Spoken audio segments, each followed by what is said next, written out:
All right, guys, we're back again. I know it's been a little bit longer since my last video, but as some of you know, our son, he had surgery, and with that and the recovery process and then the holidays, it wasn't as easy to get another video out. But since it is Christmas, I kind of want to talk to you on something Christmas related.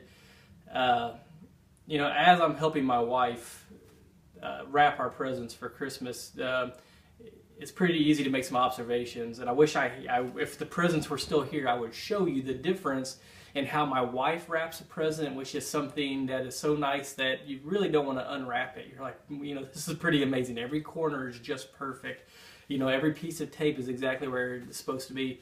Now, when I wrap something, it looks like it got in a fight with a chupacabra or something ridiculous like that. It's wadded up. I just wrap tape around it, and it winds up however it winds up, because I don't really care. Because in my mind, I'm like, it's going to get torn apart anyway, so I don't care about that. But it got me thinking about the Christmas season, the reason for the season, obviously, and thinking about wrapping and how all that works together. You see, the amazing thing about our faith is that we all received a gift from Christ. But those of us that are Christians that received that gift in our generation, none of us received that directly. Right? That was, 2,000 years ago, Christ himself gave that grace to mankind firsthand to those that were there. Now we have it as a byproduct of faithful Christians who have years after years after years, with the power and commission by God, carried out that same message, the message of the gospel, and they've given it from one generation to the next, and it's made it 2,000 years, and it's come to us, and that's incredible. And the thing is, it's truly the gift that keeps on giving, because once we receive it, it is our job, according to Scripture, to give it to somebody else. It's not enough for us just to be saved. Once we're saved, we're supposed to honestly seek out others who need the same salvation that we received. Now, the way we give that to other people, now that's the tricky part. Probably the most important thing I've learned in my Christian life is the need for grace. There's a lot of times we want to fix people. There's a lot of times we point out things, or we realize things about people that are flawed and just completely wrong. But that's not always the best thing.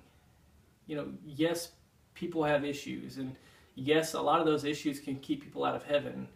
But it's not always beneficial for us to throw that in somebody's face. You see, when Christ came, nobody was worthy.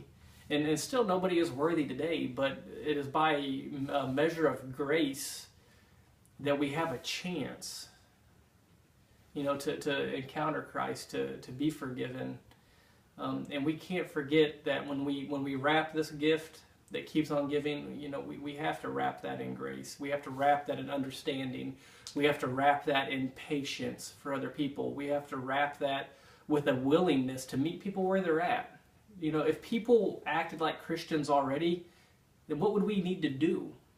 The fact is, as Christians, if we're meeting people who aren't saved, the odds are they're not going to act like Christians, and we have to understand that. So it's okay. We meet them where they're at. We give them grace, just like we received grace once.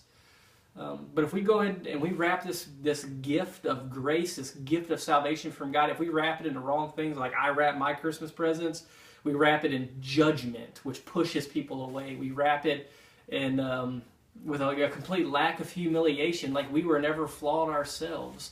If we don't wrap it with understanding, if we don't wrap it with love, then the gift, it's not really a gift at all. See, the thing about gifts, they're usually something that we want. And part of giving somebody a gift is we give it to them in a way that makes it look appealing and makes it desirable. And when we give the gospel to other people, we have to approach them just like that.